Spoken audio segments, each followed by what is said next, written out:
was an artist. He was an art historian, and he taught sculpture, art history, right?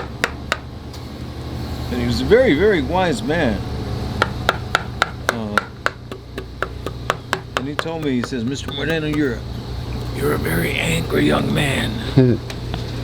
He says, "You ought to take my sculpture class. I'll teach you how to release some of that anger." And so I had taken his class, his art history class, and I did learn a lot, about culture and different expressions y todo. So I took his sculpture class, and there was only about 4 of us that did it, right? And there was a big slab of stone, limestone. And he came in with a point, which is like a pencil, a chisel, right, with a point, a tooth, and a straight edge, right?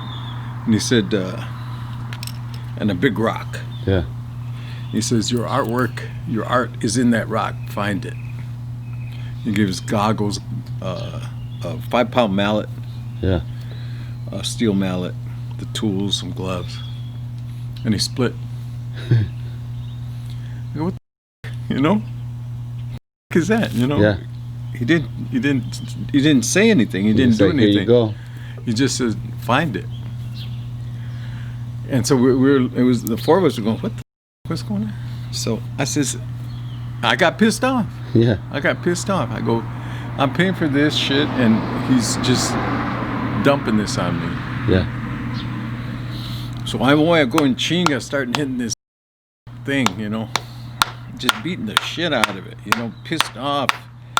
And big chunks flying all over the place, right? It was a 3-hour class, right? Right.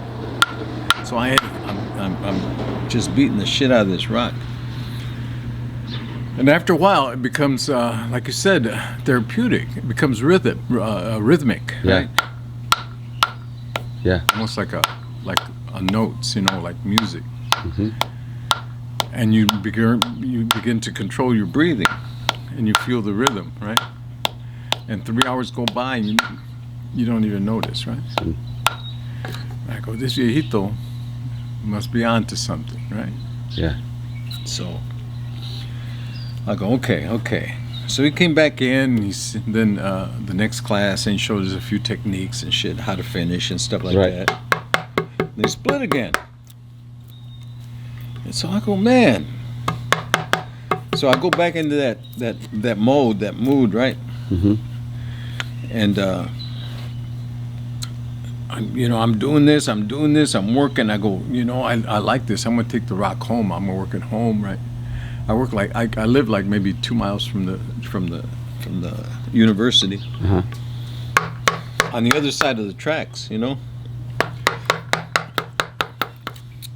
So I go in. I'm proud as hell, right, of this piece that I've created, and I take it back for a grade, right? And Van Horst says, "Mr. Moreno, nice technique, nice finish." He said, "But I've seen it before." I go, what do you mean? I made it. I created this. He says, I suggest you take my art history class, my other art history class on modern art. And he says, look up Edgar Munch, The Scream, right? And I look it up. I go look it up. There's Scream. It was my sculpture, because I just carved a head with the mouth open and grabbing the throat. Oh, yeah. And I'd seen it before, right? But we have these images. We have this memory, right? That it's embedded in us, right? If the art is good or if it's meaningful, right? Right. It sticks with you, right? Yeah, it does. Whether you're conscious of it or not, and it'll surface.